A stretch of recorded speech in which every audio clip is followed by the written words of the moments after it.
Hello বন্ধুরা, বাবলি রান্নাঘরে তোমাদের অনেক অনেক স্বাগত জানাই। আশা করি তোমরা অনেক ভালো আছো, সুস্থ আছো। তো আমিও ভালো আছি।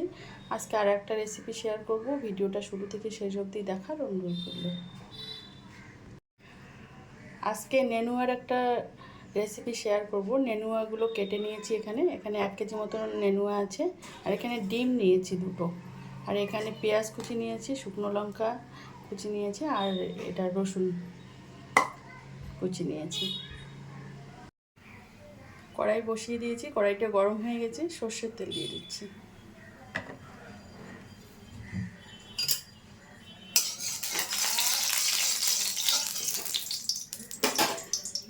প্রথমে ডিমটাকে ভেজে নিচ্ছি।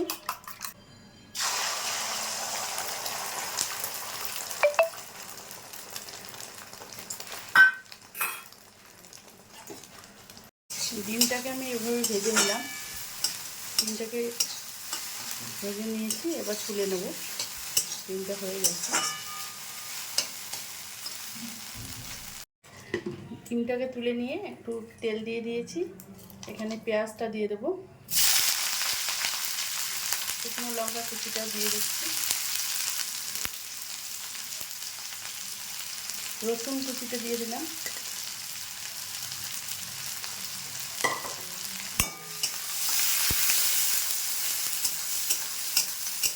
এটাকে ভালো করে একটু ভেজে নিচ্ছি। পেঁয়াজটা ভাজা হয়ে গেছে। এখানে একটু হলুদ দিয়ে দিচ্ছি,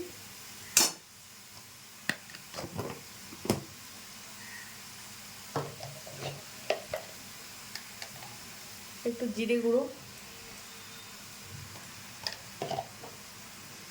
আর রেড চিলি পাউডার, এটা দিয়ে একটু মিশিয়ে নেব।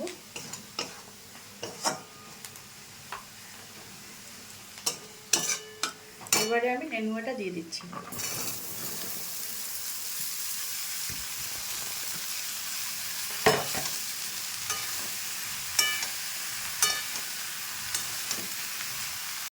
পরিমাণ মতো লবণ দিয়ে দিচ্ছি। লবণটা দেওয়ার পরেই জল বেরিয়ে আসবে, সেই জলে সেদ্ধ হয়ে যাবে। এটা কোনো জল দিতে হচ্ছে না।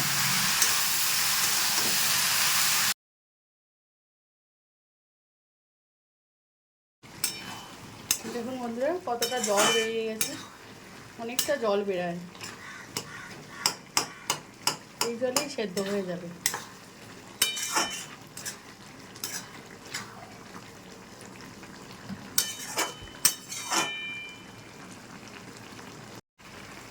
অনেকটা জলটা টেনে এসছে।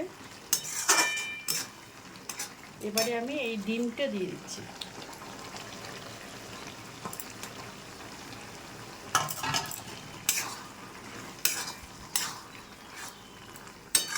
দিয়ে আর একটু শুকনো করে নেব।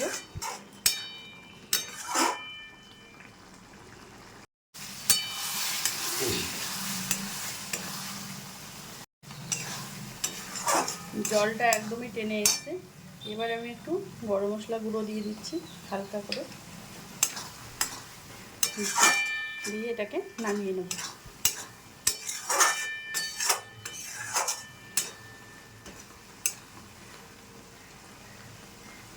বন্ধুরা, আমি নেনুয়ার তরকারিটা নামিয়ে একটা প্লেটে সার্ভ করে দিয়েছি। তো আপনারাও একবার ট্রাই করবেন। যদি ভালো লাগে রেসিপিটা, লাইক শেয়ার করবেন এবং সাবস্ক্রাইব করবেন চ্যানেলটাকে। ফিরে আসছি নতুন কোনো ভিডিও নিয়ে। ভালো থাকবেন, সুস্থ থাকবেন। ভিডিওটা শুরু থেকে শেষ অবধি দেখার জন্য অনেক অনেক ধন্যবাদ। আর ফেসবুক পেজ থেকে যারা দেখছেন, পেজটাকে ফলো করে দেওয়ার অনুরোধ করছি।